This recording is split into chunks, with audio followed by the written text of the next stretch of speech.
Dead by Daylight is a brutal game. You're stuck in a map with a serial killer, and statistically, you're probably gonna die. On average, you're only surviving 4 out of 10 games, and that's if you're trying your hardest. This constant fight for survival has turned the community toxic. Killers hate survivors, survivors hate killers. It's a never-ending cycle. So if running, hiding, and sweating only gets us out 40% of the time, what happens if we try a tactic that we all learned in kindergarten? Asking politely. I'm jumping into 50 games. No running, no hiding, no flashlight spamming. I'm simply gonna look the killer in the eyes and ask to leave. You serious? I'm trying to convince 50 killers to ignore the one thing they're programmed to do.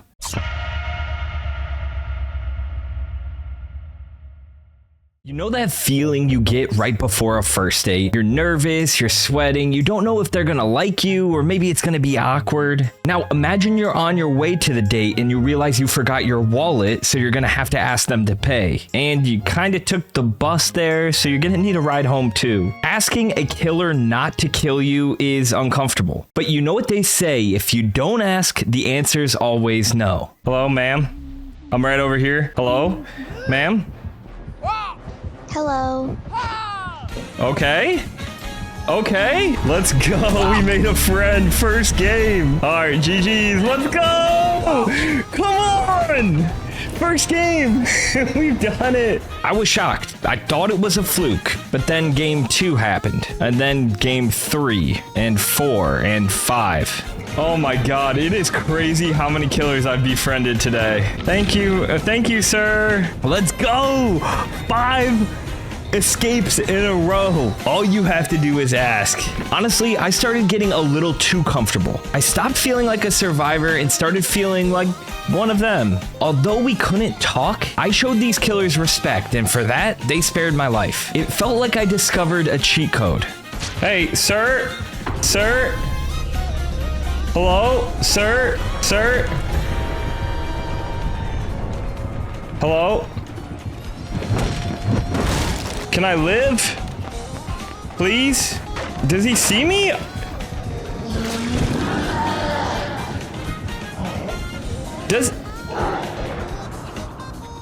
What? Do you think he sees me? I'm trying to get your attention. I think he's letting me go. You think? I don't know. I got too much aura. I walked behind him. I literally walked behind him. So sick of cheaters. Who does he think cheated? Wait, did he not see me? Did he not see me? With a 70% survival rate in the first 10 games, I was feeling untouchable. But then I met the other side of the community. Please, sir. Please, sir. Oh, no. Is he gonna moor me? Can I leave? No. Oh, no. No, I'm not gonna get the clip I needed. No. Sir, can I live? Nope. Oh, no. Did he see my name? If the first group of killers spoke my language, these guys had zero clue what I was saying. Or maybe they just didn't care. Can I leave? No, sir. Sir, I wanted to leave. And look, I can't blame them. They're literally doing their objective. I'm the weirdo asking for a free pass. But there were some killers that were just borderline disrespectful. The vibes were off and I needed somebody to get things back on track. Then I met this ghost face. Hi. We spent like 10 minutes together. We fixed gens together. We chased each other around the map. He even walked me right over to the exit gate. I finally found a friend. So while I open this exit gate, hit the subscribe button to keep these good vibes going.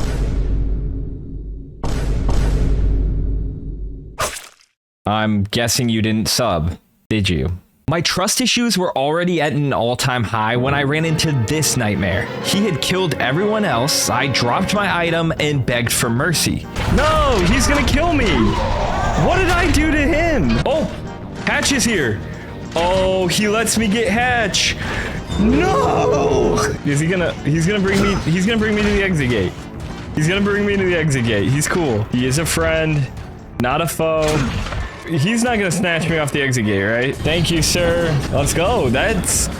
Another escape. All right, GG's. He lets me live. An absolute roller coaster. The experiment was going great, and for every one killer who murdered me on the spot, there were another 2 letting me go. But as I got deeper into the games, I realized it wasn't just luck. I had accidentally stumbled upon a foolproof method. The secret wasn't just asking nicely. It was about how I played the entire game. I made sure I was never an annoyance. I mostly just kept to myself. I worked on the objective and stayed out of the killer's way. Most of the time, my interactions with the killer at the end of the match were the first time the killer was even seeing me. I was making a first impression. She's gonna let me live. I'm telling you guys, killers are nice. And I made sure that impression was non-threatening. Instead of hiding in a corner, I would stand dead center in the middle of the map, right out in the open. I would wave them over to me. By doing that, I completely removed the threat. I would drop my item, motion to the exit, and just stand there. And this had a psychological impact on killers. You have to remember, killers play the game for the chase. They want the sport of hunting you down.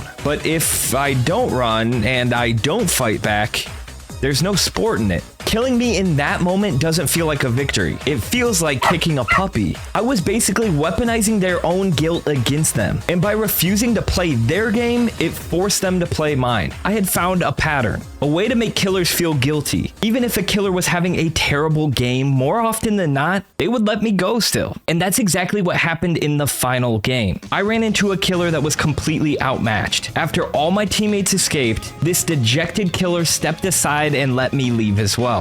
But as I was leaving, something didn't feel right. This entire time, I've been asking killers to show me kindness, but I haven't extended any in return. I've been taking advantage of people's kindness and reaping all the rewards. So for my last game, I thought it was only right to pay it back. I refused to leave. I did it to thank all the 27 gracious killers that came before him. Like the Huntress, who showed me kindness in my very first game. Like the Springtrap, who, yes, played with my emotions, but he let me leave. Or like the Dredge, who complimented me after the game on my funny name. In my final game, the killer tried to force me out, but I stayed. Sometimes winning isn't everything. Survivors say killers are toxic, and killers say survivors are toxic, but my numbers tell a different story. I survived 27 out of 50 games. That's 54% of the time, which is better than I do when I actually try. I think the truth is that people just feed off the energy that you give them. If you go in with toxic energy, you might just get it right back. But if you bring a little bit of humility, you might be surprised on how killers will respond. But don't get too comfortable.